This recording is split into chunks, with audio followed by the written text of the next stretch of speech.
तब स्वामी जी ने अपने समक्ष बनी मिट्टी की वेदिका के आर पार रंग छिड़ककर अग्नि यज्ञ प्रारंभ किया। उपस्थित जनसमूह मंत्र मुग्ध होकर उनकी प्रत्येक क्रिया का अवलोकन कर रहा था और वे कब समिधाएं उठाते, घी में डुबोते, अग्नि लगाते और वेदिका के मध्य में छोटा सा अग्निकुंड बनाते। उन्होंने एक पात्र में तिल, जौ तथा घी मिलाया और इस मिश्रण को सबके पास घुमा दिया और प्रत्येक नवदीक्षित ने इसमें से अंजलि भरकर सामग्री अग्नि में डालने के लिए ले ली।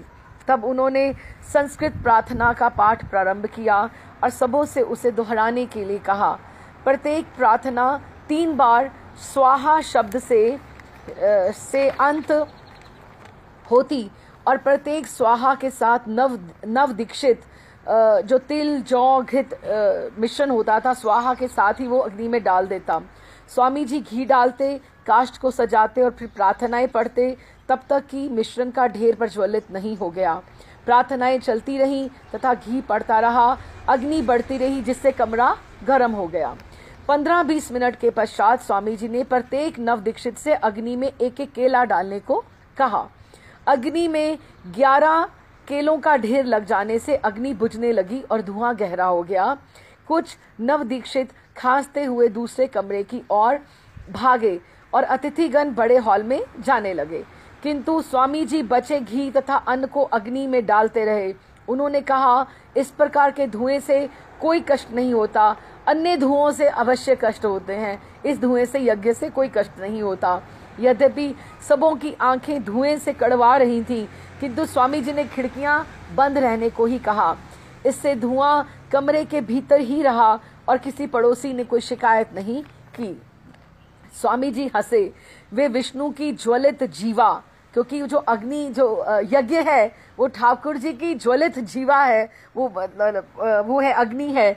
यज्ञ की अग्नि के समक्ष अपने आसन से उठे और ताली बजा बजाकर हरे कृष्ण का कीर्तन करने लगे। वे एक के आगे एक पांव रखकर और अगल बगल हिल हिलकर अग्नि के समक्ष नाचने लगे। वो बहुत प्रसन्न थे। उनके शिष्य भी नाचने लगे और कीर्तन करने में उनके साथ हो लिए। धुआं अब कम हो गया था।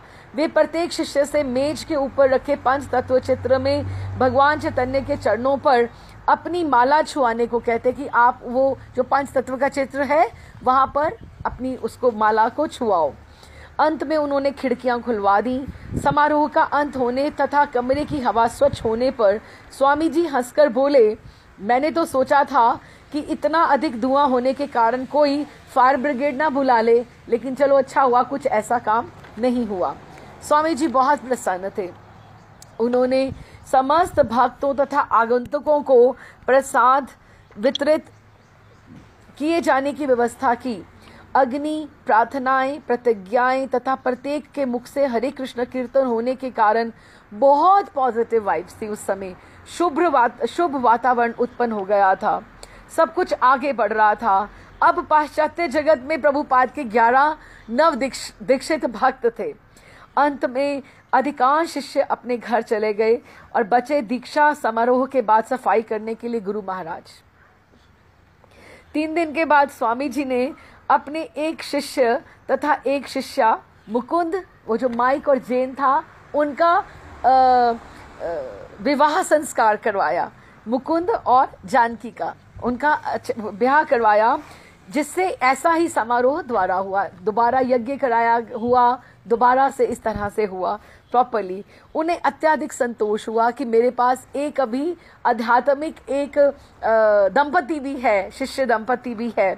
वे अपने कृष्ण भावनामृत संदेश के कुछ प्रमुख तत्वों का सूत्रपात कर रहे थे। नई बातें सब शुरू हो रही थी। उन्होंने शिष्यों को दीक्षा दी, उनका विवाह कराया और जनता को कृष्ण प्रसादम की दावत दी। उन्होंने अपने अनुयायियों से कहा, यदि मैं साधन संपन्न होता तो मैं नित्य ऐसे भोजन किया करता, कि मेरे जो मीन्स हैं दे आर वेरी लिमिटेड। अच्छा, उसके बाद भगवान श्री कृष्ण की चिर संगिनी श्रीमती राधा रानी के अवरेभाव दिवस पर, ये तो हुआ जन्माष्टमी के अगले दिन, जब प्रभुपाद का जन्मदिन होता है उसी दिन पहली दीक्षा हुई है ना। प्रभुपाद का अगले दिन ही होता है ना, तो हाँ, नंद उत्सव, तो उसी दिन ये हुआ। तो दूसरी दीक्षा फिर हुई राधाष्टमी पे। तो दूसरी राधा रानी के आविर्भाव दिवस पर राधाष्टमी के दिन प्रभुपाद ने दूसरी दीक्षा संपन्न की। फलतः अभी कीथ हॉस्पिटल से वापस आ गया था, तो कीथ का नाम हुआ कीर्तनानंद, स्टेव का सत्य स्वरूप और ब्रूस का ब्रह्मानंद तथा चक का अच्युतानंद। पुनः प्रभुपाद जी ने अगले कमरे में फिर से वैसे ही यज्ञ हुआ और विशाल भोजन का आयोजन हुआ। तो ये विद इन अब 15 दिन के डिफरेंस के बाद कितने 11 और ये कीर्तनानंद, सत्व स्वरूप, ब्रह्मानंद और अच्युतानंद 11 और 4 15 दीक्षा प्रभुपाद की ये हो गई और एक का ब्याह हो गया। एलन गिन्सबर्ग पास ही ईस्ट 10th स्ट्रीट पर रह रहा था। उसे एक दिन डाक के द्वारा एक विचित्र निमंत्रण पत्र मिला। ये अलग से एपिसोड है और उसमें क्या लिखा था, दिव्य शब्द ध्वनि का अभ्यास करो, हरे कृष्ण कृष्ण कृष्ण हरे हरे, हरे राम राम राम हरे हरे। ये उसको लेटर मिली एलन गिन्सबर्ग को, ठीक है।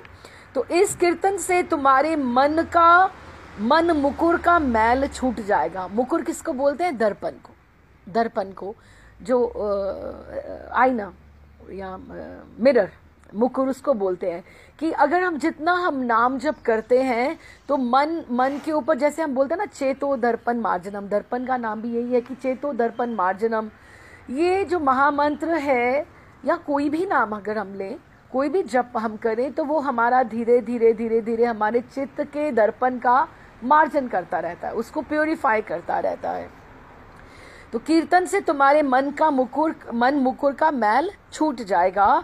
अंतर्राष्ट्रीय कृष्ण भावनामृत संघ की सभाएं नित्य 7 बजे प्रातःकाल, 7 बजे रोज सवेरे होती थी और शाम को प्रत्येक सोम, बुध तथा शुक्रवार को 7 बजे सायंकाल की वो शाम को होती थी, ऑल्टरनेटिव। आपको बंधु बांधवों सहित पधारने के लिए सादर आमंत्रित किया जाता है। स्वामी जी ने इस पर्चे के पास पड़ोस में बांटने के लिए लड़कों से कह दिया था। अब उनके पास 15 डिसाइपल्स हैं, है ना, तो वो उन्होंने आगे ऐसे उनको कह दिया।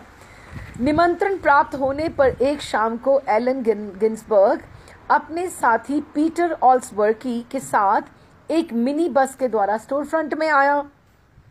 कई वर्ष पूर्व हरे कृष्ण मंत्र ने एलन को मुग्ध कर लिया था। उसने कहीं सुना हुआ था, कब? जब वो भारत गया था, भारत में इलाहाबाद के कुंभ मेले में उसने सुना था और तब से वो प्रायः इसका जप करता रहता था। तो यही महामंत्र उसको इस तरह उसके मन में आया कि देखो तो सही ये कौन आया है, इस तरह से। जब भक्तों ने देखा कि हाउल का विश्व विख्यात लेखक तथा बीट पीढ़ी का अग्रणी व्यक्ति एलन गिन्सबर्ग उनके स्टोर फ्रंट में प्रवेश कर रहा है, तो सब इससे बहुत प्रभावित हुए। सभी अमेरिकन के लिए, विशेषतः जो लोअर ईस्ट साइड के वासी थे, उसके लिए मैरिजुआना, एलसीडी के प्रति समर्थन, दैनंदिन जीवन में नशीली दवाओं से प्रेरित आध्यात्मिक दृष्टि, उनके राजनीतिक विचार और उनके द्वारा पागलपन की खोज, विद्रोह और ये जो सारे एक तरह के जो सारे लोग थे, वो क्योंकि वो उससे सारे के सारे लोग प्रभावित थे, वो एलन गिन्सबर्ग से। मध्यम वर्ग के मानदंडों के अनुसार यद्यपि वह बदनाम एवं अत्यंत मैला कुचेला था, किंतु अपने में वो इतना उसको फेम थी, ख्याति प्राप्त था, जैसा इतना बड़ा कोई भी अभी तक स्टोर फ्रंट में कभी भी कोई नहीं आया था, कि वो बहुत पॉपुलर था। एलन तथा पीटर कीर्तन के लिए आए थे, किंतु अभी समय तो हुआ नहीं था क्योंकि स्वामी जी नीचे नहीं उतरे थे। उन्होंने भक्तों को एक नया वाद्य यंत्र हारमोनियम भेंट किया, नया एक हारमोनियम लेकर आए। एलन ने कहा, ये आपके कीर्तन के लिए एक छोटी सी हमारी तरफ से भेंट। एलन स्टोर फ्रंट के प्रवेश द्वार पर खड़े खड़े हाईग्रीव से बतला रहा था, हॉबर्ट से बतला रहा था कि किस प्रकार वे संसार भर में शांति जुलूसों, कविता पाठों, प्रयाग के एक जुलूस मास्को के लेखक संघ के अवसर पर हरे कृष्ण का कीर्तन कर चुका था। एलन कह रहा था कि धर्म निरपेक्ष कीर्तन तो चाहिए ही, लेकिन हरे कृष्ण का कोई मुकाबला नहीं है। कि जो रस की महामंत्र, कोई मंत्र तो कोई और भी होंगे, लेकिन हरे कृष्ण जैसा कोई भी उसका सानी नहीं है। तभी प्रभुपाद का प्रवेश हुआ। एलन तथा पीटर भी जनसमूह में बैठकर कीर्तन में सम्मिलित हुए तो एलन ने हारमोनियम बजाया। अब ये पहली बार प्रभुपाद के मृदंग, और वो तो बजता था, करताल तो मृदंग और बजता था, और मृदंग भी पता नहीं प्रभुपाद कैसे पहली बार नहीं था, मृदंग नहीं था, अभी आएगा, क्योंकि उन्होंने कहा ना मृदंग का उनको हाँ नहीं था, अभी नहीं था, क्योंकि मृदंग का नाम लेते थे तो वो सारे सुनते थे कि मृदंग क्या होता है। पहली बार में मृदंग अभी आएगा, तो ये हारमोनियम पहली बार उनको ये मिला। अच्छा, तो स्वामी जी अपनी हथेलियां जोड़े हुए अपना सिर हिलाने लगे। कीर्तन के बाद थोड़ी देर तक परस्पर बातें होती रहीं और तब स्वामी जी अपने कमरे में वापस चले गए। एलन ने हैग्रीव से कहा कि वे फिर से आकर स्वामी जी से अधिक बातें करना चाहता है, अतः हैग्रीव ने उसे दूसरे दिन आने के लिए बुलाया और प्रसाद पाने तक रुकने के लिए कहा। एलन ने पूछा, तुम क्या ये नहीं सोचते हो कि स्वामी जी न्यूयॉर्क के लिए कुछ अधिक गुह्य है? Means he is looking very secretive, या कुछ ज्यादा गुह्य है कि एक्सेस उनको अप्रोच उनको लोगों को उनकी इतनी नहीं है। हैग्रीव सोचने लगा और फिर उत्तर दिया, हाँ हो सकता है। तब हैग्रीव ने एलन से कहा कि वे स्वामी जी की सहायता करे। हैग्रीव ने खुद कहा कि एलन को बोला कि आप इतने हो पॉपुलर हो कि आपको सहायता करनी चाहिए, क्योंकि उनका वीज़ा समाप्त होने वाला था। वे इस देश में केवल 2 माह रुकने का वीज़ा लेकर आए थे और वे बार बार इसे 2-2 महीने की अवधि के लिए बढ़वा रहे थे। ऐसा 1 साल से पिछले चल रहा था, किंतु पिछली बार उन्होंने अवधि बढ़ाने के लिए आवेदन पत्र दिया तो मनाही हो गई है। तो उनको ये लगा कि he is a resourceful person, तो उनका he get his visa extended. Hayagriva ने कहा, हमें एक वकील की आवश्यकता होगी। एलन ने उसे विश्वास दिलाते हुए कहा कि वह अपने आप सब कुछ प्रबंध उसका कर लेगा। दूसरे दिन प्रातःकाल की जो क्लासेस थी, प्रातःकाल क्लासेस के बाद जब उसको आना था, एलन गिन्सबर्ग एक अन्य हारमोनियम साथ लेकर आया। उसने प्रभुपाद जी के ऊपरी कक्ष में हरे कृष्ण कीर्तन की उनको धुन सुनाई और खुद जो उसने बनाई थी अच्छे मतलब वो, और तब वो दोनों बतियाते रहे। एलन ने कहा, मैं उनसे थोड़ा शर्मा रहा था क्योंकि मुझे ज्ञात नहीं था कि वे कहाँ से आए हैं। मैं अपने पास का हारमोनियम उन्हें भेंट करना चाहता था और मेरे पास थोड़ा धन भी था। मैंने सोचा कि ये बहुत अच्छा है कि वे हरे कृष्ण मंत्र की स्थापना हेतु आए हैं, क्योंकि उसको हरे कृष्ण मंत्र हमेशा से फैसिनेट किया था। इससे मेरे गायन को बल मिलेगा। मैं भी अपने प्रोग्राम्स में हरे कृष्ण गाया करूंगा और जो लोग मेरे से पूछेंगे कि इसका मीनिंग क्या है, उसे मैं प्रभुपाद के पास भेज दिया करूंगा। मुझे पता था कि मैं क्या गाता हूँ, लेकिन कि मुझे अच्छा लगता है, लेकिन जिज्ञासाओं की दृष्टि के लिए, कि उनकी प्रसन्नता के लिए मेरे पास कोई आध्यात्मिक आधार या ज्ञान नहीं था कि मैं उनको क्या बोलूं। मुझे यहाँ पर एक ऐसा व्यक्ति प्राप्त हुआ है जो महामंत्र का किसी को समझा सकता है। अतः मैंने सोचा कि वे सचमुच महान हैं। अब मैं हरे कृष्ण का चतुर्दिक गायन कर सकूंगा। चतुर्दिक मीन्स चारों दिशाओं में। मैं जहाँ जिस प्रोग्राम में जाऊंगा मुझे महामंत्र गाना ही गाना है। और यदि कोई जानना चाहेगा कि ये क्या है तो मैं उसे स्वामी भक्ति वेदांत के पास समझने के लिए भेज दूंगा। यदि कोई प्रवादिक गूढ़ताएं तथा पूरे इतिहास को जानना भी चाहेगा तो भी उनके पास भेजूंगा कि उसकी बैकग्राउंड क्या है, किसने लिखा है, किसने भेजा है, क्योंकि मुझे तो ये सब पता ही नहीं था। उन्होंने मुझसे अपने गुरु तथा चैतन्य के विषय में और एक सुदीर्घ परंपरा का उल्लेख किया। उनके मन में अनेक बातें थीं और वे भी बातें उन्होंने बताई जिन्हें वे कर रहे थे। वे पहले से अनुवाद करते आ रहे थे। वे एक एक करके दिन तथा रातें वहीं बैठे बैठे बिता रहे थे और मेरे विचार से 1 या 2 लोग उनकी सहायता कर रहे थे। स्वामी जी एलन के प्रति अत्यंत सहृदय थे। He was very kind to him। Bhagavat Gita के उस प्रसंग को उद्धृत करते हुए जहाँ श्री कृष्ण कहते हैं कि महान पुरुष जो कुछ करते हैं अन्य लोग उसी का अनुसरण करते हैं, उन्होंने एलन से अनुरोध किया कि प्रत्येक अपने प्रोग्राम के अवसर पर तुम हमेशा हरे कृष्ण महामंत्र का कीर्तन करना, जिससे अन्य लोग उसके उदाहरण या अनुगमन कर सके। उन्होंने बताया कि किस प्रकार भगवान चैतन्य ने मुसलमान शासक के विरुद्ध भारत में प्रथम नागरिक अवज्ञा आंदोलन का संगठन करके संकीर्तन जुलूस निकाला था। एलन उनकी बातों से सम्मोहित था, हिप्नोटाइज्ड हो गया, जैसे प्रभुपाद ने उनसे बातें की। स्वामी जी से बातें करते हुए उसे बहुत आनंद आया। एलन ने कहा, हम में चाहे जितने मतभेद रहे हों, किंतु इन सबसे परे उनमें मिठास की जो गंध थी, क्या मतभेद किसमें रहे हों, क्योंकि उसका जो लाइफस्टाइल था वो और तरह का था। He was not a devotee but he love to sing महामंत्र। किंतु इन सबसे परे उनमें मिठास की जो गंध थी वह नितांत निष्प्रियता की मिठास थी और पूर्ण भक्ति जैसी थी, और मैं उसी से सदैव परास्त होता रहा था।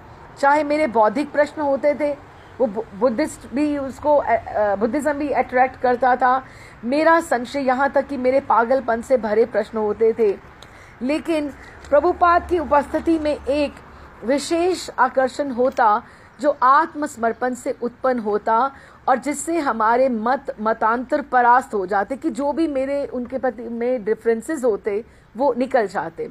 यद्यपि मैं उनकी हाँ में हाँ नहीं मिलाता था, लेकिन मेरा मन करता था मैं सदैव उनके पास रहूं और उनकी बातें सुनता रहूं। अभी पढ़ूं ना।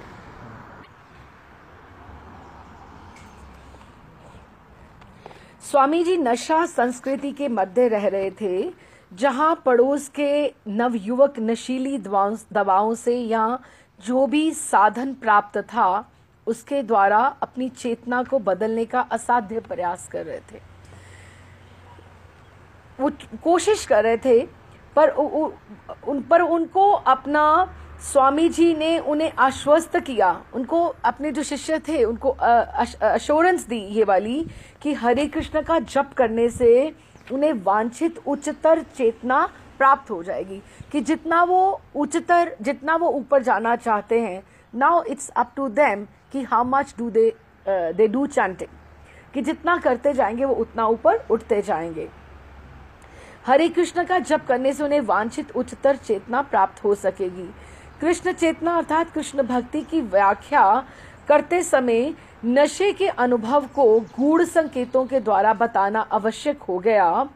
भले ही उन्हें ये दिखाना रहता रहा हो कि दोनों परस्पर विरोधी मार्ग हैं, कि नशे से ऊपर जाना और महामंत्र से ऊपर जाना, ये दोनों टोटली डिफरेंट मार्ग हैं, आपस में इनका कोई संबंध नहीं है।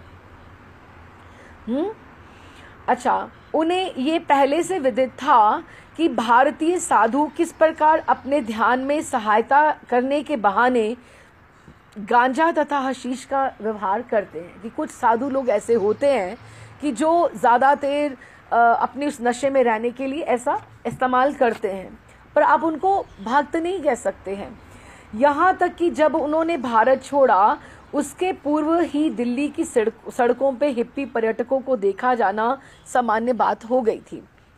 हिप्पियों को सांस्कृतिक गुह्यता तथा मादक द्रव्यों की सुलभता के कारण भारत देश रास आ रहा था, कि उनको क्या लग रहा था, जो हिप्पीज थे जो भारत में आते थे, उनको ये लगता था कि ड्रग्स जो है, ये जो चीज़ें हैं इजीली यहाँ पर अवेलेबल हैं और सस्ते रेट पे मिल रही हैं, हमें बहुत महंगा प्रयास नहीं करना पड़ रहा, और यहाँ पर ये कल्चर भी है कि अच्छा इसको पाकर हम ऊपर उठ सकते हैं, इस तरह से सांस्कृतिक जो कल्चरल भी है। तो भारत उनको अच्छा लगता था हिप्पियों को। वे अपने भारतीय समान धर्मियों से मिलते, जो उन्हें आश्वस्त करते कि हशीश का सेवन आध्यात्मिक है। अब जो बेच रहा है वो तो कहेगा ही कि आध्यात्मिक है, और फिर अमेरिका लौटकर वे भारतीय आध्यात्मिक संस्कृति की भ्रांतियों को आगे बढ़ाते रहते। तो वो भी ये बात करते रहते कि भारत के जो साधु लोग हैं वो इसका इस्तेमाल करते हैं, तो वो इस तरह से हो जाता है। यही जीवन शैली थी। स्थानीय बड़ी बड़ी दुकानों के पास सारी सामग्री मिलती, मैरजुआना, एलसीडी, पियोट, कोकेन तथा हीरोइन एवं बार्बिटुएट जैसी नशीली दवाएं गली गली तथा पार्क में मिलती थीं। इस तरह से स्वामी जी यही शिक्षा देते कि कृष्ण भक्ति जो है वो एलएसडी के ट्रिप से बहुत ऊपर है। ट्रिप मतलब कि एक बार एलएसडी का नशा लिया और ऊपर ट्रिप लगाए, है ना, वो एक ट्रिप लगाए तो उनको लगता था हम ऊपर उठ गए। इस तरह से ये एक बड़ा गोइंग हायर, जैसे उनको ये चीज बहुत दिमाग में थी, तो वो उनको कहते थे कि ये ट्रिप से बहुत अलग है। एक बार उन्होंने एक श्रोता से पूछा, तुम क्या ये सोचते हो कि LSD सेवन से समाधि तथा उच्चतर चेतना प्राप्त हो सकती है? तब तो तुम LSD से पूरित एक कमरे की कल्पना करो कि एक पूरी की पूरा एक कमरा भरा हुआ है। कृष्ण भक्ति कुछ ऐसी है कि जितना नशा तुम्हें पूरे एक कमरे में इतनी दवाइयां हो जाएं, तो इतना नशा हो जाए तो उतना नशा कृष्ण भक्ति में है। लोग नियमित रूप से आते और स्वामी जी से के शिष्यों से, अब नव दीक्षित जो थे उनसे पूछते, क्या तुम जब ये भजन करते हो, ये तुम माला जपते हो, क्या तुम इससे ऊपर जा रहे हो? तुम्हें higher, do you go higher? मतलब ये बड़ा कॉमन वर्ड था, do you go higher with it? और भक्त उत्तर देते, ओहो हाँ, हम तो कीर्तन से ही हम ऊपर, आप भी उठ सकते हैं और कोई भी उठ सकता है, तुम एक बार चैंटिंग करके देखते क्यों नहीं हो? संभवतः उन दिनों टिमोथी लेरी तथा रिचर्ड एल्बर्ट नामक हार्वर्ड के 2 साइकोलॉजी के जो शिक्षक थे, हाँ, वो LSD के संबंध में उन्होंने प्रयोग किए थे और प्राप्त परिणामों को व्यवसायी पत्रिकाओं में प्रकाशित करते हुए प्रतिपादन किया था और कहा कि आत्म साक्षात्कार तथा सिद्धि के लिए LSD का व्यवहार किया जा सकता है। उन्होंने ये बात डिक्लेयर करी थी क्योंकि ये सारा टाइम हिपीज का, ये ड्रग्स का और अमेरिका का उस हिसाब से जब प्रभुपाद ने एंटर किया कि it was all master plan, है ना। तो वो उन्होंने भी डिक्लेयर किया था कि हाँ, अगर आप सेल्फ रियलाइज अपने आप को करना है, अपने आप को पहचानना है, तो आप ये ले सकते हो कि इट इज अलाउड। तो हार्वर्ड से इस प्रकार प्रसिद्धि पाकर टिमोथी लेरी LSD का राष्ट्रीय पादरी बन गया था कि वो कर लो जितना मर्जी लो, हाँ।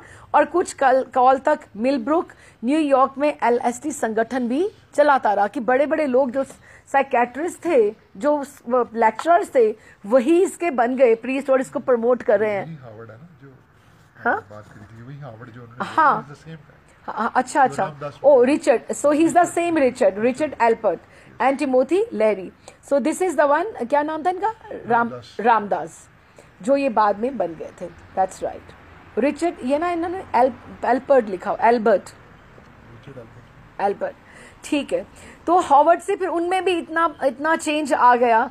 तो न्यूयॉर्क में LSD पहले उन्होंने संगठन चलाते रहे, फिर यही चीजों को लेकर वो वहां पे नीम करौली बाबा के पास गए। जब मिलब्रुक संगठन के सदस्यों ने लोअर ईस्ट साइड के इस स्वामी के विषय में सुना, जो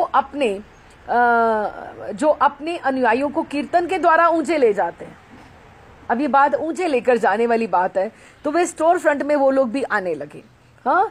एक रात मिलब्रुक से 10 हिप्पियों का एक दल स्वामी जी के कीर्तन में आया। वे सभी कीर्तन करते रहे, कृष्ण की पूजा के लिए उतना नहीं जितना कि ये देखने, कृष्ण के लिए पूजा के लिए नहीं वो कर रहे थे, देखने के लिए कि कीर्तन कितना ऊंचा लेकर जाता है, कितना ऊंचे हम जाएंगे। और प्रवचन के बाद मिलब्रुक के एक नेता ने नशीली दवाओं के विषय में पूछा। प्रभुपाद ने बताया कि अगर आध्यात्मिक जीवन जीना है तो ये दवाएं आवश्यक हैं ही नहीं, उनसे आध्यात्मिक चेतना तो कैसे उत्पन्न हो सकती है। और मादक द्रव्य से प्रेरित जितनी भी धार्मिक झलकियां वे जो आपको आती हैं, वो एक इल्यूजन है, वो एक व्यामोह है, इल्यूजन है, जो ये आपको कहीं भी नहीं लेके जाने वाला, वो आपको टूट ही जाने वाला। इल्यूजन तो वही है, मृग दृष्णा, जैसा कि आपको कुछ ऐसे वेग दिखाई दिया, ये है जो उसकी कॉन्शियस में होगा, उसको दिखाई दिया होगा। उसके बाद वो जब उसका ट्रिप खत्म हो गया, वो नीचे आ गया और उसने एक दूसरे को पूछते थे, तू कितना ऊपर उठा, तू कितना ऊपर उठा, तूने क्या देखा, तूने क्या देखा। वो तो ऐसी बातें करते थे। इसमें क्या होता है कि वो जब कोई नहीं, ड्रग्स तो you cut off from all your thoughts, blank कर देती है। जैसे संजीव को पता होगा, जैसे भी लेते हैं ना एंटी डिप्रेसेंट, तो जिसको होते हैं सेरोटोनिन रीअपटेक इनहिबिटर, उसको बंद कर देते हैं। तो लेकिन this is a very high dose, तो बिल्कुल आप भूल जाते हो सारी दुनिया को, यू फील डिफरेंट, लेकिन वो आपको किसी चीज़ से जोड़ता नहीं है। जैसे महामंत्र है अध्यात्म में, हमको हम जब सोचते हैं ऊपर है तो हमको ठाकुर जी से जोड़ता है, तो हम वापस उसी लेवल पे नहीं आते। लेकिन जब वो ड्रग्स लेते थे LSD, तो जब नशा रहता है तो you are just forget whole world and you feel very good because you know there is no force is working on you. तो खालीपन फिर आ जाता था जब इसका नशा जाता था। तो लेकिन अध्यात्म में क्या होता है, हम जुड़ जाते हैं ठाकुर जी से, तो हम वापस उसी जगह पे नहीं आते थे। तो इसीलिए प्रभुपाद को ये हिप्पीज के लिए उस हिसाब से जो अपना एक जो 4 प्रिंसिपल्स में से एक नो इंटॉक्सिकेशन उनको बनाना बहुत ज़रूरी था, क्योंकि ये जो LSD है और ये मैरिजुआना है, ये सारी की सारी, तभी खैर वो लोग इतना ड्रिंक्स तो उस समय नहीं, वो नहीं उस हिसाब से वाली बात होगी, लेकिन हम लोग देख नो इंटॉक्सिकेशन हम देखें, हम ड्रिंक्स की में बात ज़्यादा आती, क्योंकि ड्रग का नशा कौन करता है ऐसे इस तरह से। लेकिन वो समय तो बहुत ये रूल बनाना बड़ा ज़रूरी था कि नो इंटॉक्सिकेशन। अच्छा, तो उसके बाद उन्होंने कितनी भी व्यामोह, मतलब उसका इल्यूजन के अतिरिक्त कुछ भी नहीं था। ईश्वर का साक्षात्कार ना तो इतना सस्ता है कि आप दवाइयों से आप करके ऊपर साक्षात्कार कर लो, और ना ही इतना सरल है कि कोई दवा की गोली खाकर या धूम्रपान करके उसे प्राप्त कर सके। उन्होंने बताया रादर, बल्कि ऑन द कॉन्ट्रेरी, हरे कृष्ण का जप जो है वो आपकी प्योरिफिकेशन है, वो शुद्धिकरण है, जिससे मनुष्य में जो शुद्ध उसकी प्योर कॉन्शियसनेस है वो प्रकट होनी शुरू हो जाती है। दवाओं के सेवन से तो आवरण और बढ़ेगा, उसके ऊपर और परतें चढ़ेंगी, वो कम थोड़ा होंगी उससे, और आत्म साक्षात्कार में तो बाधा पड़ेगी। So the more we go for the intoxication, हम लोग ज्यादा दूर भगवान से होते जाते हैं। जितने हम इन रास्तों के ऊपर चलते हैं हम उतना ही भगवान से दूर दूर दूर दूर हटते जाते हैं, क्योंकि हमें वो और आवरण बढ़ते जाते हैं, बल्कि हमारी प्योरिफिकेशन नहीं होती, हम पे गलत वो आवरण आते जाते हैं। किसी ने प्रश्न किया, तो क्या आपने कभी LSD का सेवन किया था? प्रभुपाद से पूछता है कोई। ये प्रश्न अब चुनौती बन गया। अब प्रभुपाद कैसे बोले कि मैंने नहीं किया, कि मेरा वाला ज्यादा एक्सपीरियंस ज्यादा अच्छा है कि आप वाला अच्छा है। अब उनको ये लगा, पर स्वामी जी ने उत्तर दिया, नहीं, मैंने ये चीजें कभी नहीं ग्रहण की, यहाँ तक कि सिगरेट या चाय का भी सेवन नहीं किया। तो उन्होंने पूछा, यदि आपने सेवन नहीं किया तो आप कैसे कह सकते हैं कि ये कैसी हैं? ये कहकर मिलब्रुक से आया हुआ दल भगले झांकने लगा और हंसने लगा प्रभुपाद के ऊपर।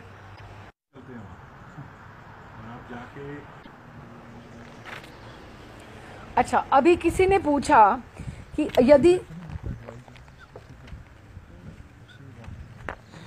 यदि आपने सेवन नहीं किया तो आप कैसे कह सकते हैं कि ये कैसी हैं? ये कहकर मिलब्रुक से आया दल बगले झांकने और हंसने लगा। 2-3 लोग तो ठठा कर हंस पड़े और उन्होंने अपनी उंगलियां ये सोचकर नचाई कि अब स्वामी जी हमारे जाल में फंस गए। वहां पे लोग भी वैसे ही थे। वहां पे स्वामी जी ने मंच से अत्यंत रोब से उत्तर दिया, मैंने सेवन नहीं किया, किंतु मेरे शिष्य marijuana, LSD आदि वस्तुओं का कई बार सेवन करते रहे हैं और उन्होंने अब इन सब का परित्याग कर दिया है। They know the difference. अब उनके पास एक बात हो गई ना, एग्जाम्पल आ गया ना। आप लोग उनसे जान सकते हैं कि वो उनको कैसा लगता है। हयग्रीव, जरा तुम बताओ, तुम आगे आओ। हयग्रीव कुछ तनकर बैठ गया कि मुझे प्रभुपाद ने आगे बुलाया है और बुलंद आवाज में बोला। अब वो लेक्चर दे रहा है, आप LSD से कितना ही ऊंचे क्यों ना चले जाएं, उसकी सीमा जो है, एक उसकी शिखर जो है, हायर डिग्री जो है, वो एक लिमिटेशन है। और उसके बाद आपको नीचे उतरना होता है, जिस प्रकार रॉकेट के द्वारा अंतरिक्ष में यात्रा करते समय होता है। उसने अच्छे से प्रभुपाद का ही उदाहरण लेकर आगे आया। फिर दिन प्रतिदिन आपका यान पृथ्वी से हजारों हजार मील दूरी पर जा सकता है, किंतु वह निरंतर यात्रा नहीं कर सकता। अतः इसे पृथ्वी पर उतरना ही होता है। इस तरह से LSD सेवन से हमें ऊपर जाने का अनुभव होता तो है, किंतु हमें अनिवार्यतः नीचे आना ही पड़ता है कि हम बिल्कुल फ्लैट उसी धरती पर आ जाते हैं और उसमें कोई आध्यात्मिक चेतना तो है ही नहीं है। वास्तविक रूप से आध्यात्मिक या कृष्ण चेतना प्राप्त जब होने शुरू हो जाती है, तब आप ऊंचाई पर ही रहते हो, उसमें आपको नीचे नहीं उतरना पड़ता। कृष्ण के पास जाने से आपको नीचे नहीं आना पड़ता। आप सदा के लिए ऊपर रह सकते हैं कि आपको एक प्लेटफॉर्म मिल जाता है, अपनी योग्यता के अनुसार, जहां आप धीरे धीरे धीरे धीरे आप ऊपर जाते रहते हो। अब एक बात बहुत बढ़िया हो गई कि ये ऊंचे रहना और सदा ऊंचे रहना और नीचे आना, ये जो वोकैबुलरी उन दिनों में पॉपुलर हो गई, तो वो सब आपस में बातें करनी शुरू हो गए इसी के बारे में। तो स्वामी जी हयग्रीव, उमापति तथा अन्य शिष्यों के साथ अपने भीतरी कमरे में बैठे हुए थे। संध्याकालीन बैठक अभी अभी समाप्त हुई थी और मिलब्रुक से आए हुए लोग चले जा चुके थे। उमापति बोले, स्वामी जी, कृष्ण भक्ति कितनी उत्तम है कि हम ऊपर ही ऊपर जाते रहते हैं और हमें नीचे आना ही नहीं पड़ता। हमें साफ नजर आना शुरू हो जाता है कि हमारा प्लेटफॉर्म उन लोगों से अलग है, क्योंकि हम उनसे ऊपर हैं। विनम्रता आनी चाहिए, लेकिन आपको साफ पता लगता है कि we are on the different platform then the ordinary people, कि हमें कितना हम ऊपर उठते जाते हैं। कृष्ण भक्त कितनी उत्तम है कृष्ण भक्ति, उसमें नीचे नहीं उतरना पड़ता। स्वामी जी हंसे, हाँ ऐसा ही है। उमापति ने हंसते हुए कहा, हाँ देखो, कृष्ण भक्ति करते हुए नीचे आना ही नहीं होता। तो अन्य लोग भी हंस पड़े, कुछ ने ताली बजाई और वे ही शब्द दोहराए, हाँ नीचे आना ही नहीं होता। तो इस वार्ता से प्रोत्साहित होकर हयग्रीव तथा उमापति ने पैम्फलेट्स बनाने शुरू कर दिए और उसके ऊपर लिखा, सदा सदा के लिए ऊपर रहें, भक्ति कृष्ण भक्ति करें और सदा सदा के लिए ऊपर रहें, फिर नीचे नहीं आना होता। ये उन्होंने इस तरह से पैम्फलेट्स बना दिए। और कृष्ण चेतना का, कृष्ण भावना अमृत का अभ्यास करो और सदा सदा ऊपर रहो। ठीक है, दिव्य शब्द ध्वनि के अभ्यास से अपनी चेतना का विस्तार करो। और कैसे करो? हरे कृष्ण कृष्ण कृष्ण हरे हरे, हरे राम राम राम हरे हरे। अब ये उन्होंने पैम्फलेट ये बनाया। ये पर्चा कृष्ण चेतना को सबसे ऊपर ले चला। ये तो इतना हिट हो गया। अब ये मतलब ये बाय चांस क्लिकिंग वाली बात है ना, कौन सी चीज कब क्लिक होती है। इसमें ऐसे वाक्यांश थे कि नीचे आना बंद तथा आगे ही आगे, और इसमें आत्म साक्षात्कार तथा प्रसारित चेतना के लिए कृत्रिम विधियों का प्रयोग में लाने का विरोध किया गया था। किसी ने विरोध किया कि हिप्पी मानसिकता से बहुत खिलवाड़ हो चुका, किंतु स्वामी जी ने कहा कि नहीं, यही ठीक है। कि लोगों ने कहा कि आप उनके वर्ड्स उन्हीं के साथ हम लोग यूज कर रहे हैं, पर प्रभुपाद ने कहा कि नहीं, जिसको जिस भाषा में समझ आना चाहिए उसको वैसे ही समझाना पड़ेगा। अच्छा, अब सबसे अच्छा एक ये सीन है। It's very nice and very like a milestone in Prabhupada success. ये वाला जो सीन है, ये हम सीन फिर पढ़ के विश्राम करेंगे। है हाँ, लेकिन काफी बड़ा है सीन, 3-4 पेजेस का है। अक्टूबर 1966, लोअर ईस्ट साइड का टॉम्किंस स्क्वायर पार्क। हाँ, क्योंकि ऐसे सड़कें थी और उसके बाहर वो बहुत बड़ा एक बाग था, बहुत बड़ा स्क्वायर पार्क था टॉम्किंस। इसके दक्षिण में 7वीं स्ट्रीट थी, जिसमें भूरे रंग के पत्थरों से बनी 4 तथा 5 मंजिली हवेलियां थी। उत्तर में 10वीं स्ट्रीट थी, जिसमें अधिक अच्छी हालत वाली भूरे पत्थर से बनी हवेलियां तथा अत्यंत पुरानी छोटी छोटी इमारतें थीं, जिसमें न्यूयॉर्क सार्वजनिक पुस्तकालय की टॉम्किंस स्क्वायर शाखा थी। पार्क के पूर्वी छोर पर सेंट ब्रिगेड का गिरजाघर था, जबकि सारा पड़ोस नितांत आयरलैंड वासियों का था। इस ब्लॉक का अधिकांश भाग अब भी गिरजाघर, स्कूल से घिरा हुआ है। पार्क के पश्चिम छोर पर एवेन्यू ए था, जिनमें छोटे छोटे पुराने खांडसारी के भंडार थे, जिनमें समाचार पत्र, पत्रिकाएं, सिगरेट तथा ग्रोसरी की दुकानें थीं। साथ ही कुछ मदिरालय, कुछ अनेक पंसारी की दुकानें और रेस्टोरेंट थे, और जिसमें सस्ते शाकाहारी जो सूप होता था, जिससे आकृष्ट होकर यूक्रेन वासी तथा हिप्पी वहाँ एकत्रित हो जाते थे, क्योंकि वहाँ पे ऐसा फाइबर्स वाला सूप मिलता था जो सस्ता भी होता था और उससे पेट भी, it used to be filling. तो ऐसे बहुत लोग वहाँ आते थे। अब ये उसकी बैकग्राउंड बताइए कि वो पार्क कहाँ था।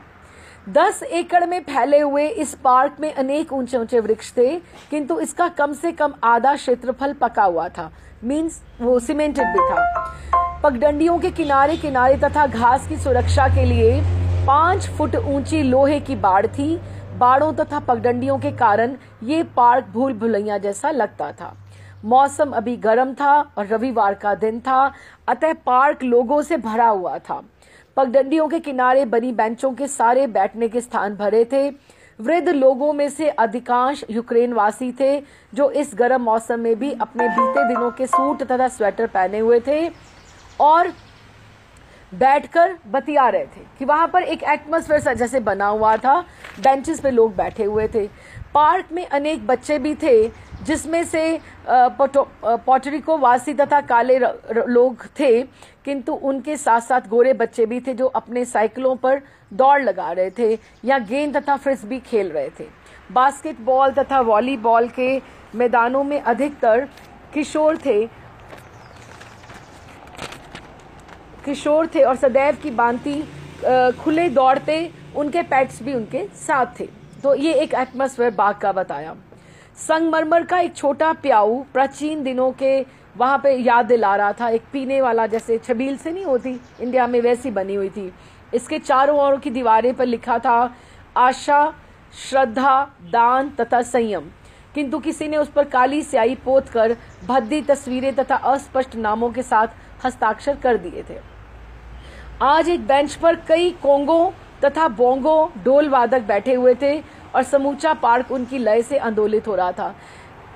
फॉरेन कंट्रीज में ये बहुत है कि आपको वहां पे म्यूजिशियन ऐसे मिल जाएंगे कि वो ऐसे ही कोंगो बजा रहे हैं, कोई बोंगो बजा रहा है, तो ऐसे ही बाद में छोटे बच्चे भी नाचना शुरू कर देते हैं और इस तरह से वो एक एटमॉस्फेयर क्रिएट हुआ था। और वहां पर इन सबसे सर्वथा भिन्न थे हिप्पी लोग। दाढ़ी रखे बोमैया पुरुष तथा लंबे केशों वाली उनकी तरुण प्रेमिकाएं अपने पुराने नीले जीन्स पहने असामान्य दृश्य उपस्थित कर रही थीं। यहाँ तक कि लोअर ईस्ट साइड, जो अनमेल तरह के लोगों का अड्डा हो रहा था, उनकी उपस्थिति में खींचा खींचा सा लगता, क्योंकि ये hippies they were not fitting in that society. कि वो फैमिली एटमॉस्फेयर लगता था, बड़े लोग भी हैं, बच्चे भी हैं, फैमिलीज हैं, लेकिन ये हिप्पीज बिल्कुल बीच में गंदे लोग लगते थे, अच्छे नहीं लगते थे। उनकी उपस्थिति में खींचा खींचा लगता, क्योंकि ये मध्यम वर्ग, अच्छा अभी कौन थे, ये मध्यम वर्ग के परिवारों से संबंधित थे, ये मिडिल क्लास फैमिली से ज्यादा आए हुए थे। अतः ये नहीं कहा जा सकता था कि वो आर्थिक अभाव के कारण, कि पैसे की वजह से वहां पर आए हुए हैं, गंदी बस्ती में आए होंगे।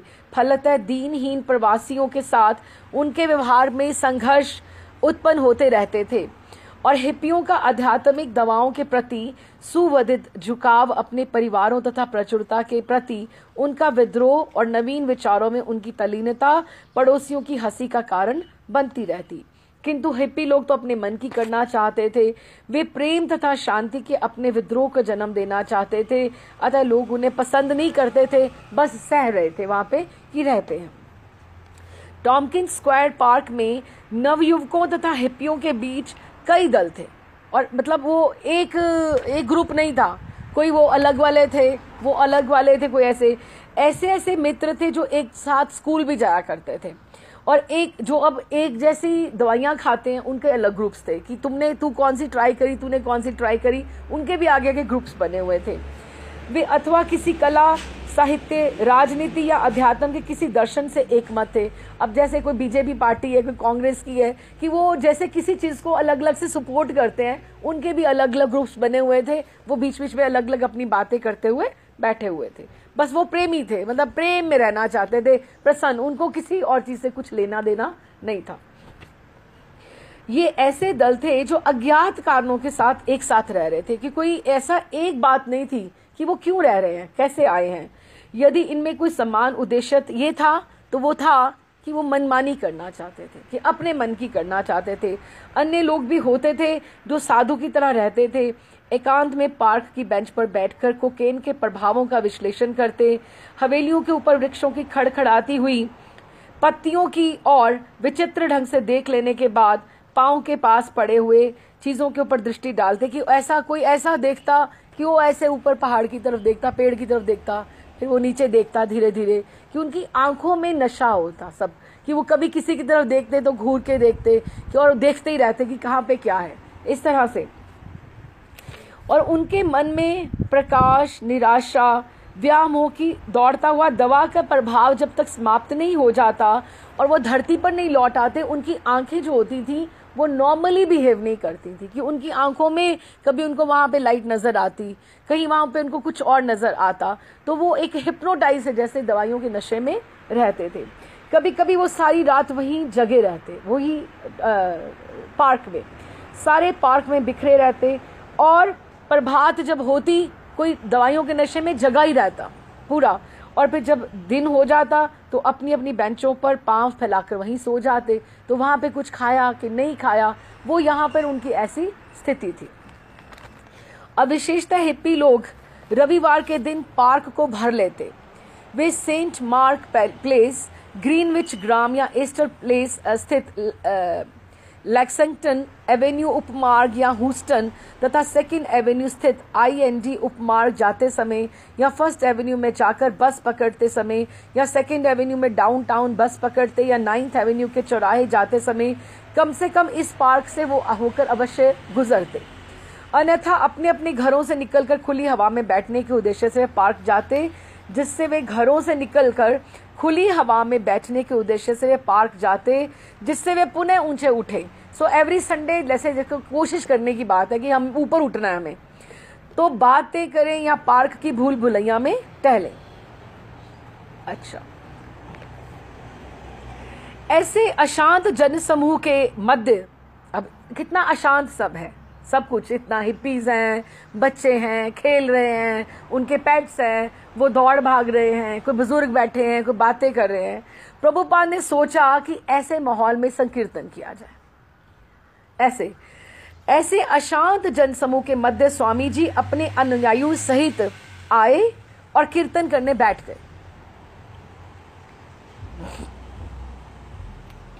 3-4 भक्त जो पहले ही आ चुके थे, उन्होंने पार्क का एक खुला भाग चुना और रॉबर्ट नेल्सन के द्वारा दान दिए गए प्राचीन गलीचे को जमीन पर बिछाकर बैठ गए और करताल बजा बजाकर हरे कृष्ण कीर्तन करने लगे। तुरंत कुछ लड़के अपनी अपनी साइकिलों से गलीचे के पास तक आकर रुके और उत्सुकता तथा निरादर की भावना से घूरते रहे कि ये क्यों शोर मचा रहे हैं। अन्य राही भी सुनने के लिए जुट गए। तभी स्वामी जी, अब पहले उन्होंने अपने कुछ लोगों को भेजा वहां पर, डिसाइड तो उन्होंने सबने किया कि आज हम गार्डन में करेंगे, स्क्वायर पार्क में करेंगे। हाँ, तो उन्होंने अपने आधा दर्जन शिष्यों के साथ पहले तो भेजा, कुछ लोगों को संकीर्तन शुरू हो गया। प्रभुपाद अभी वो लीडर की तरह चले, आधा दर्जन शिष्यों के साथ अपने स्टोर फ्रंट से चलकर 8वें ब्लॉक तक आ गए। ब्रह्मानंद हारमोनियम लिए था और स्वामी जी के आग्रह पर उसने अपना सिर घुटा लिया था कि उसको प्रभुपाद जैसा कोई किसी को दिखना चाहिए करके, और केसरिया वस्त्र धारण करके अतिरिक्त उत्तेजना उत्पन्न कर रहा था कि वो लोगों को बड़ा सेंटर, एक तो गोरा चिट्टा और ऊपर से उसने सिर घुटा लिया और केसरिया वस्त्र पहने तो वो अलग से दिख रहा था। और उसे देखने के लिए ड्राइवरों ने अपनी कारें अलगियां ली कि कारें रोक रोक के लोग देख रहे थे।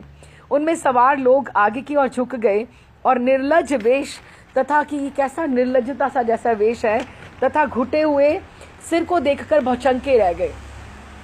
जो ही ये दल स्टोर फ्रंट से होकर गुजरा, भीतर के लोगों ने एक दूसरे से इस दृश्य की ओर संकेत किया। लोग अपनी अपनी हवेलियों से बाहर निकले आए और स्वामी जी तथा उनके दल की सैनिक परेड के समान देखने लगे। ऐसे चल रहे थे जैसे कोई परेड होती है, जैसे मिलिट्री चल रही होती है। सबके छोकरों ने बड़ा बड़ा चढ़ाकर बातें की और ताना मारा, देखो ना बौद्ध है, बौद्ध है, वो उसको बुद्धिस्ट बोलते थे। हाँ, और वे सीटी बजाने लगे मानो हॉलीवुड में सुने गए भारतीय कोई युद्ध विनोद का अनुकरण कर रहे हों।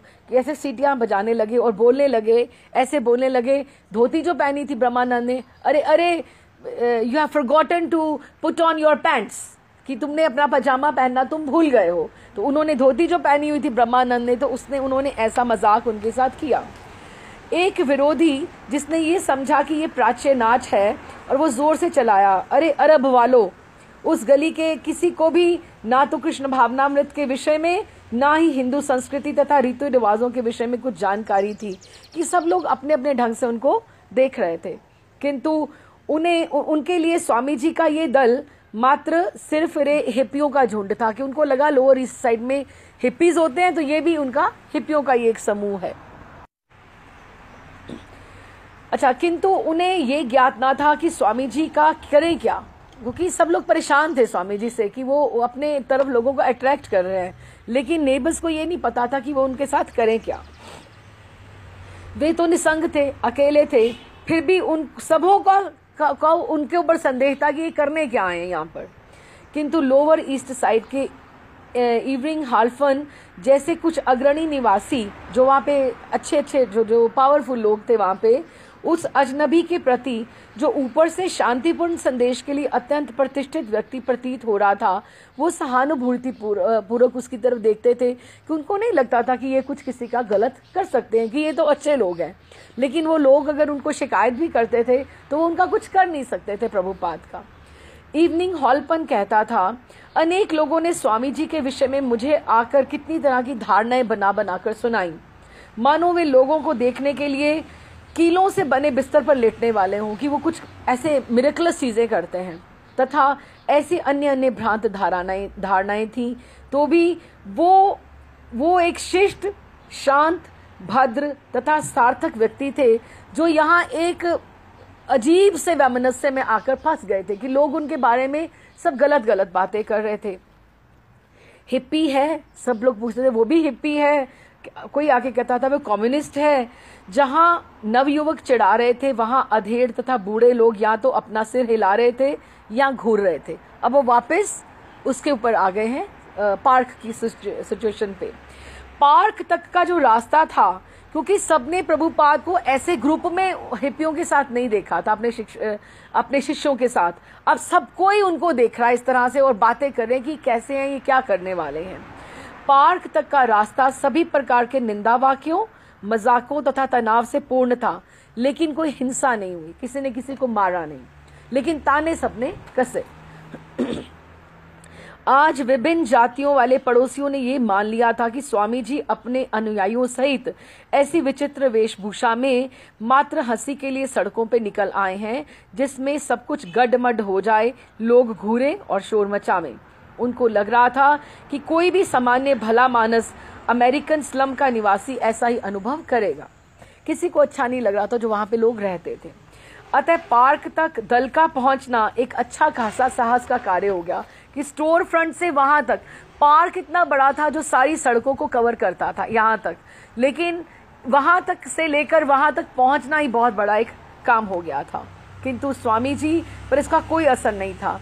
उन्होंने 1 या 2 बार पूछा भी कि वे क्या कह रहे हैं, तो ब्रह्मानंद ने बता दिया। स्वामी जी अपने सिर को ऊंचा किए, अपनी ठोड़ी उठाए, आगे सिर तना हुआ, बिल्कुल आगे लीडर की तरह चल रहे थे। इसमें वे राजसी लग रहे थे, रॉयल, और दृढ़ संकल्प था उनका, ऐसे लग रहे थे। उनकी दृष्टि आध्यात्मिक थी, वे हर प्राणी को आध्यात्मिक, जीवात्मा और कृष्ण को प्रत्येक वस्तु के नियामक के रूप में देख रहे थे कि ठाकुर जी सब जीवों में हैं और ठाकुर जी सब बातें करा रहे हैं। इसके अतिरिक्त भी वे सांसारिक दृष्टि से वे नगर में भगदड़ मचने से भयभीत नहीं थे। आखिरकार वे एक अनुभवी कलकत्ता वासी थे, तो उन्हें भगदड़ का से उनको कोई परवाह नहीं थी कि कहीं भागना पड़ेगा या कुछ हो गया तो क्या होगा। लगभग 10 मिनट से उधर कीर्तन चल रहा था, तभी स्वामी जी का वहां पदार्पण हुआ। अपनी रबड़ की चप्पलें उन्होंने वैसे ही उतार दी जिस तरह वो घर में स्थित मंदिर में करते रहे, और अपने अनुयायियों के साथ जो अब अपना गायन बंद करके उनकी ओर देख रहे थे, उस कंबल पर बैठ गए।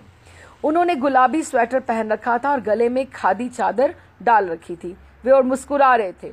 अपने दल की ओर देखकर उन्होंने ताल दी, 1 2 3 कि सब ऐसे शुरू करो। वे इस तरह गिनते समय जोर से तालियां बजा रहे थे। फिर करतालें बजने लगी। पहले तो ठीक से संगत नहीं हो रही थी, किंतु उन्होंने अपनी तालियों से बार बार स्वर बनाए रखा ताकि सब कुछ स्ट्रीमलाइन हो जाए। तब शिष्यों तालियों तथा मंजीरों की ताल से मंद स्थिर गति प्राप्त कर ली। वे ऐसी प्रार्थना गाने लगे जिसे अन्य कोई नहीं जानता था। वंदे श्री गुरु श्रीयुत पद कमलम, श्री गुरु वैष्णवश, ये वाली गुरु की उन्होंने आज पहली बार प्रार्थना करी। उनकी वाणी हारमोनियम की समान मधुर थी और बंगला ताल के सूक्ष्म अंतर से समृद्ध।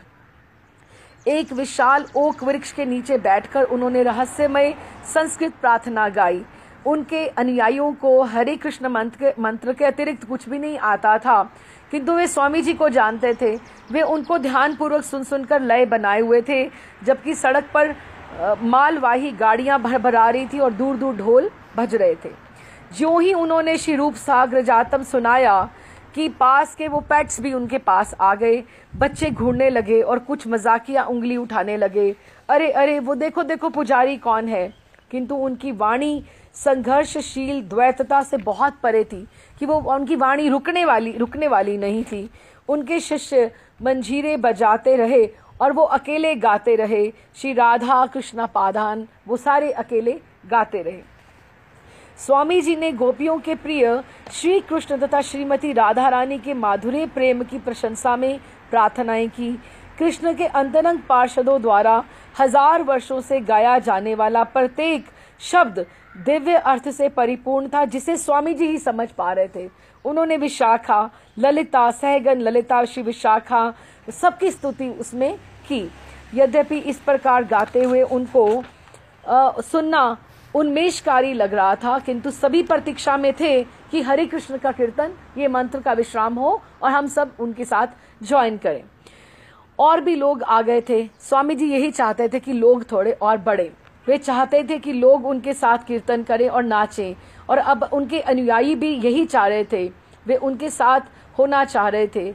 ऐसा लग रहा था कि वे इसे सदैव करना चाहेंगे। वे स्वामी जी के साथ जाएंगे, बैठेंगे और कीर्तन करेंगे।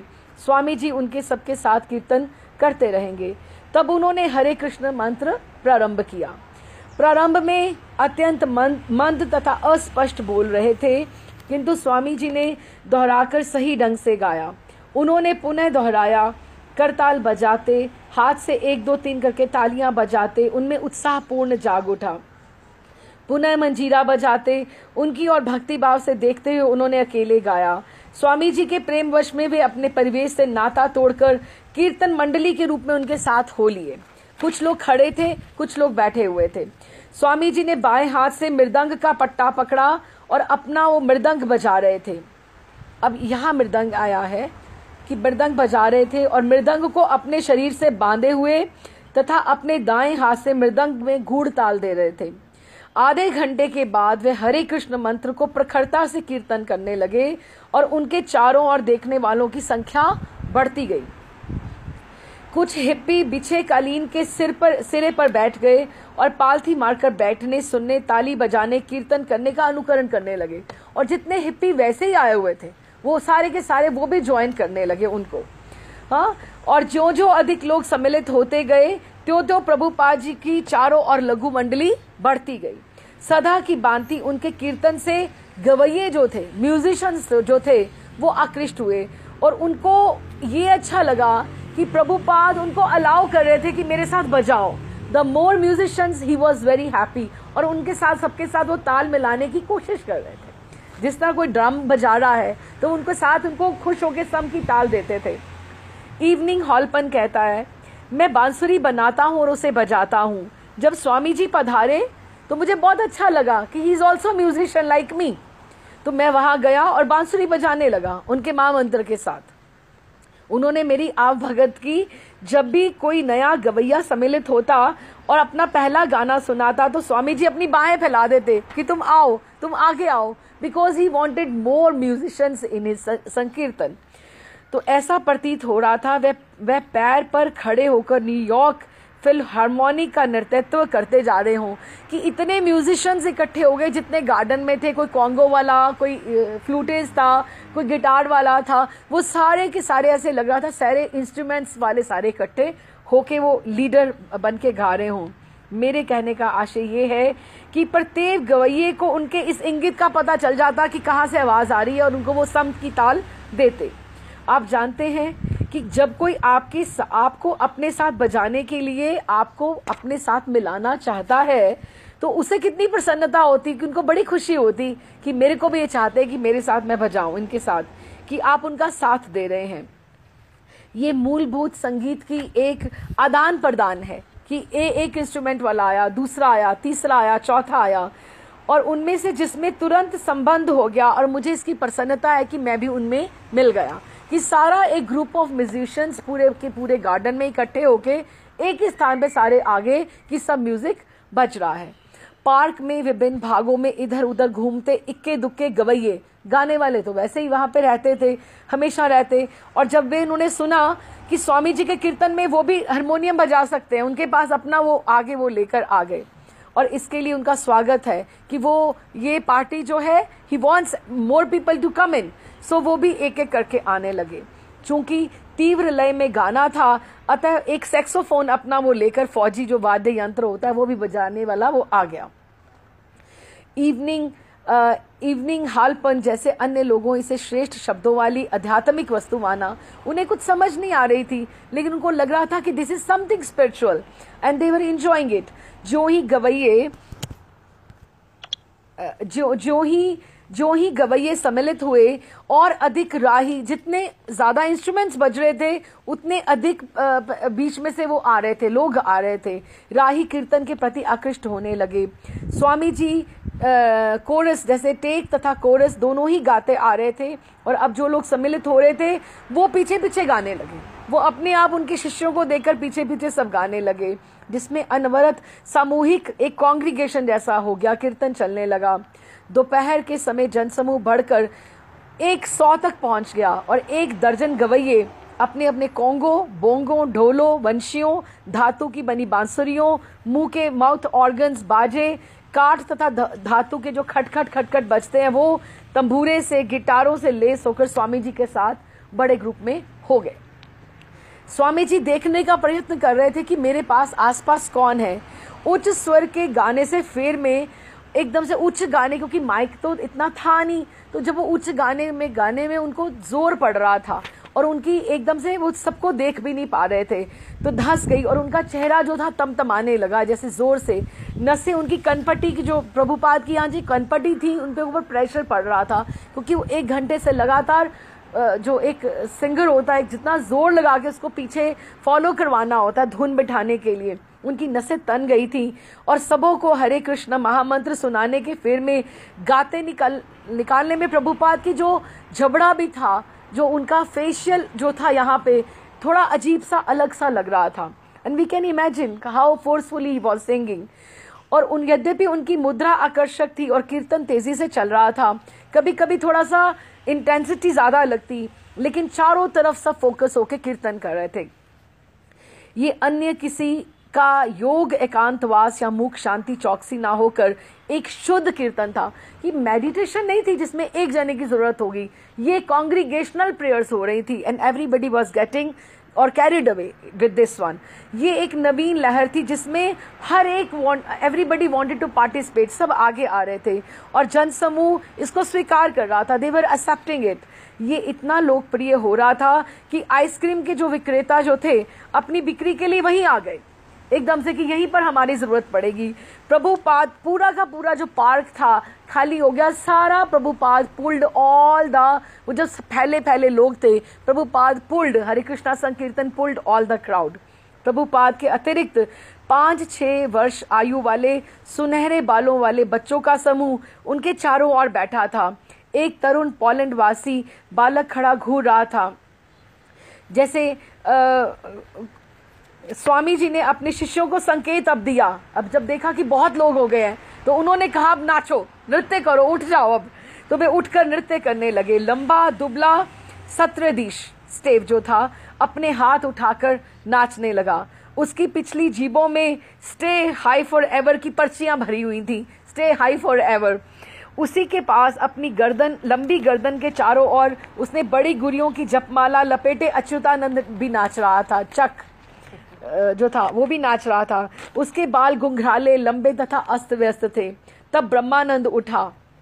ब्रह्मानंद कौन था? ब्रूस।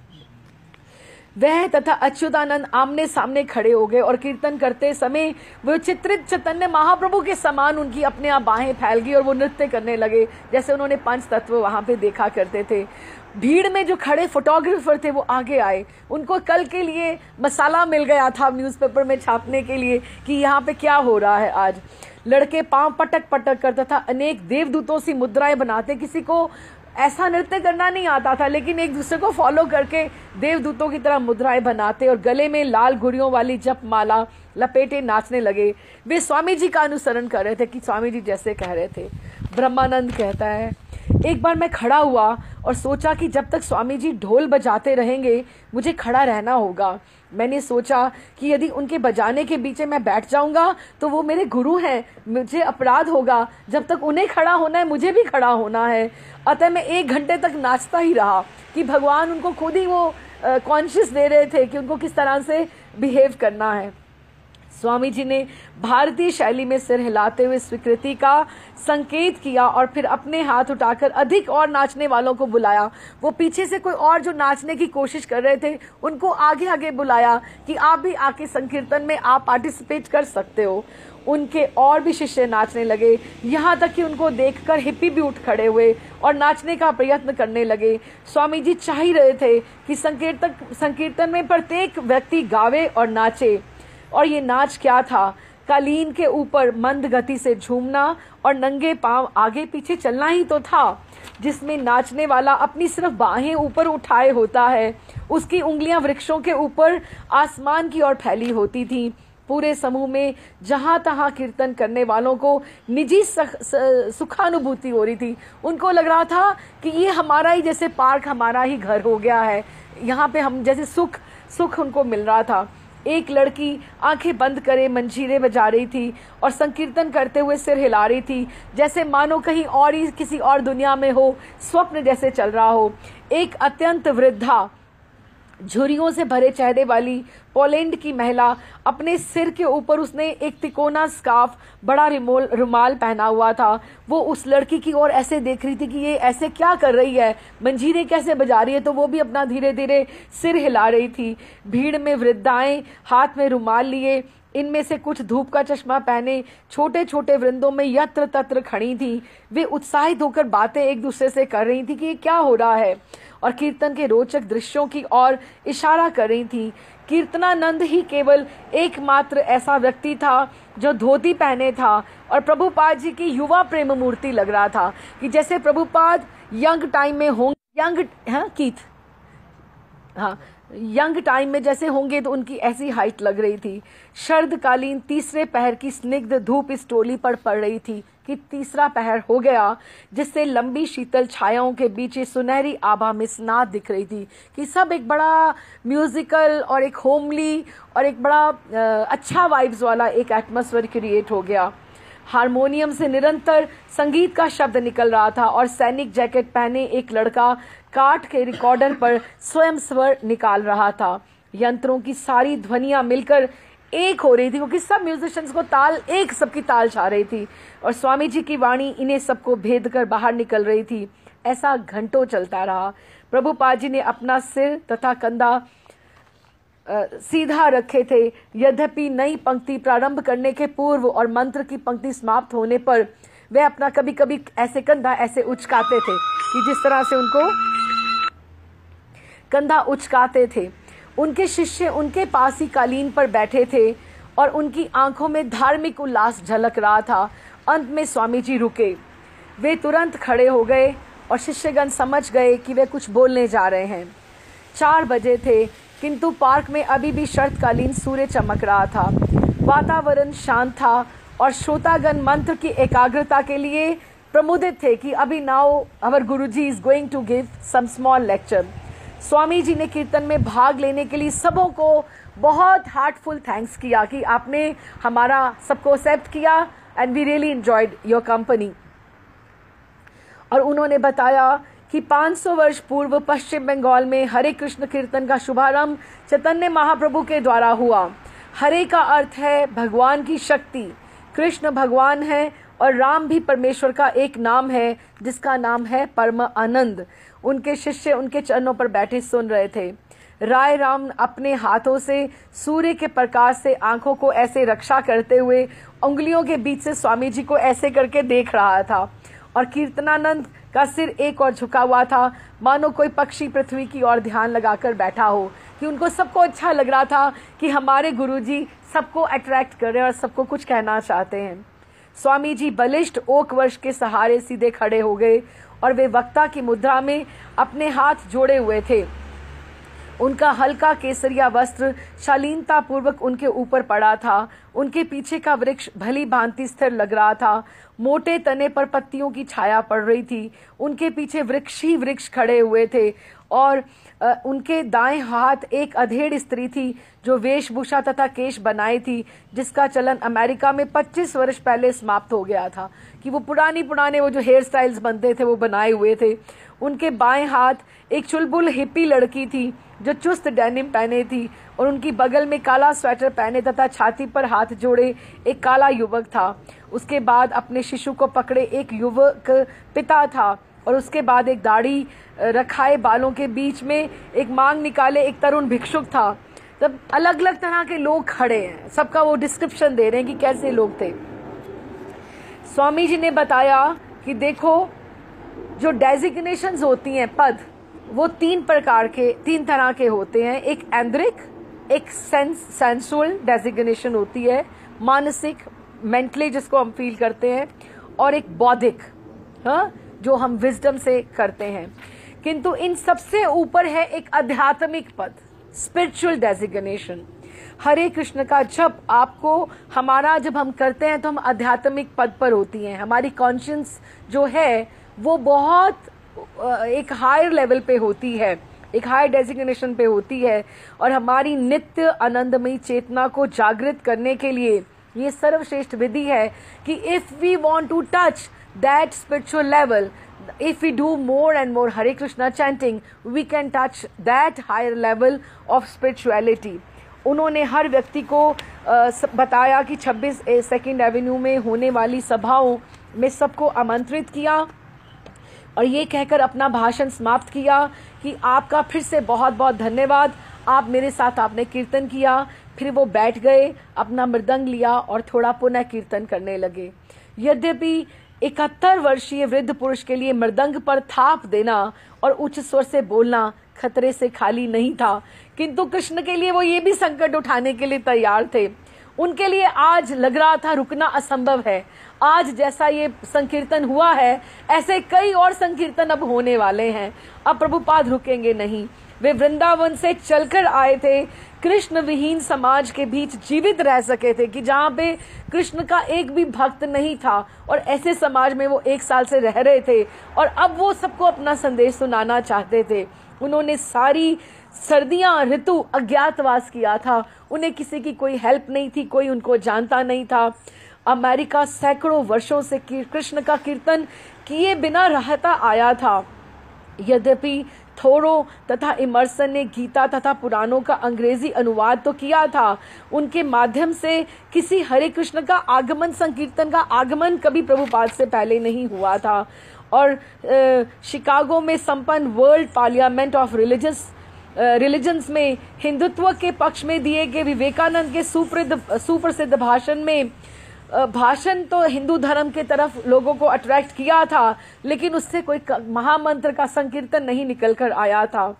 अतः अभी भी अंततः कृष्ण भक्ति वैसे ही प्रवाहित हो रही थी जैसे गंगा नदी समुद्र की ओर बहती है, और अब आज लग रहा था ये अब रुकेगी नहीं। उन्हें अपने अंतःकरण में पतितों के उद्धार की भगवान चैतन्य की असीम इच्छा का अनुभव हो रहा था कि चैतन्य महाप्रभु का जैसे यहाँ पे प्रादुर्भाव हुआ है कि वो जो पतितों को ताड़ने के लिए अब ये गंगा जो नदी आ गई है, अब वो रुकेगी नहीं, वो अब चलती ही जाएगी। उन्हें पता था कि ये भगवान चैतन्य महाप्रभु तथा उनके स्वयं के गुरु की इच्छा ही थी।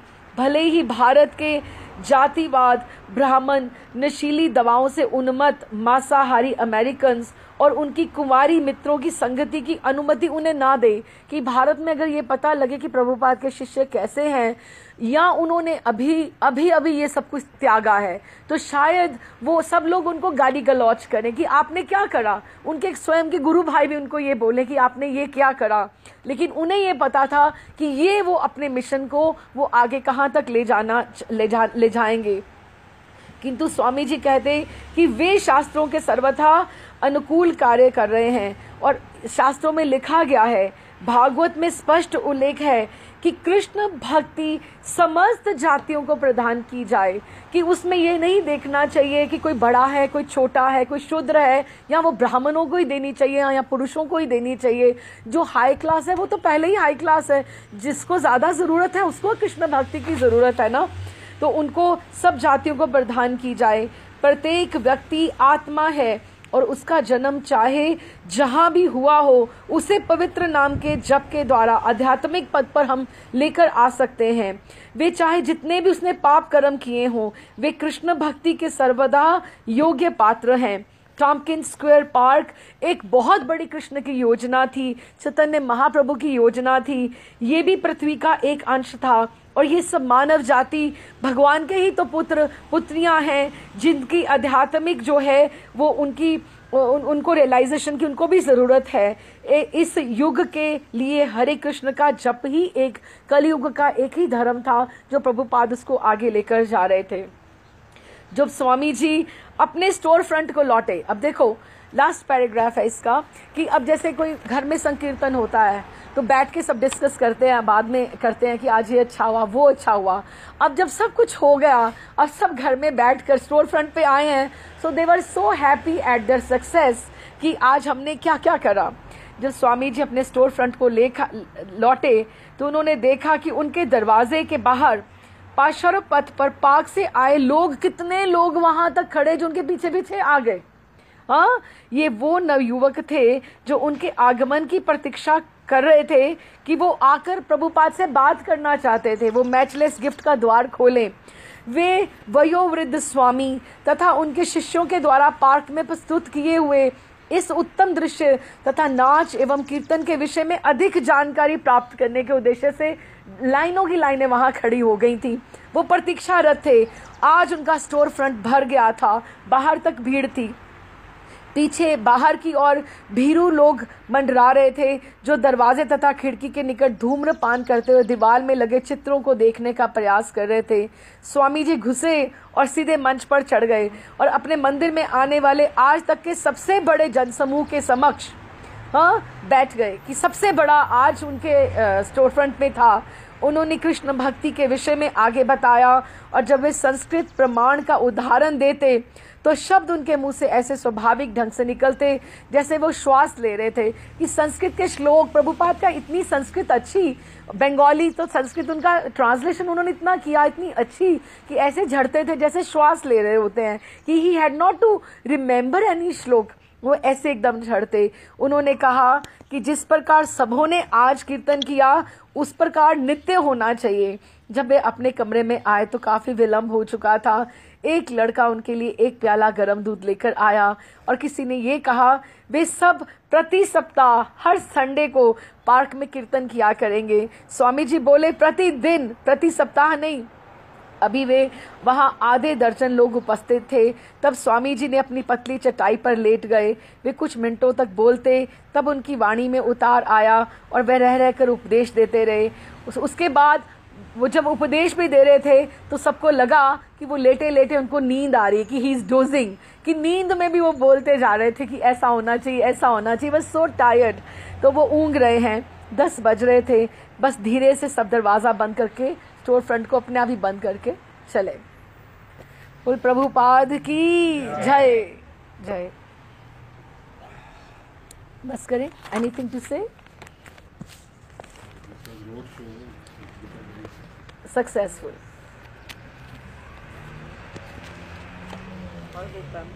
और पैम्फलेट ऊंचे रहो, नीचे मत आना हो।